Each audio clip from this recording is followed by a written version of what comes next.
And when you're living in stress and you're living in survival, there's only three things that are important in that moment. Your attention is on your body because you got to preserve it. Your attention is on something in your environment. And what's in your environment? People, objects, things, places. And you're very preoccupied with time. And when you're in stress and you're in survival, the brain goes onto a default mode and it's naturally trying to predict the next moment based on what it's learned in the past.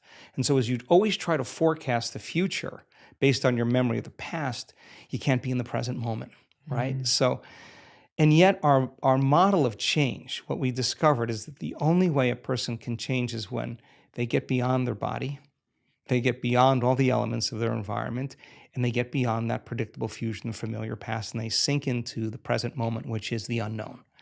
So if you can't do that because of the hormones of stress, most people will sit down and they'll say, okay, I'm going to close my eyes. I'm going to start this process where I'm going to rehearse how I'm going to be today. And they start thinking about their cell phone.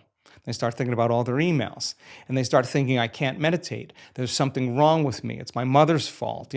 And they actually believe that thought to be the truth. And then they get up and they actually reaffirm it and they say, I can't meditate. Now, I can tell you that if you are willing to see that thought as just a thought in your brain and you're curious what's on the other side of that thought, yeah, you're going to feel uncomfortable.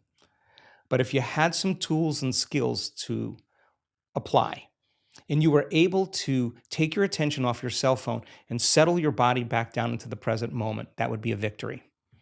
And then your body would say, come on, you got to feel a little frustration now. You got to be impatient. You got to be judgmental. Come on, that's what you always think. That's how you always feel.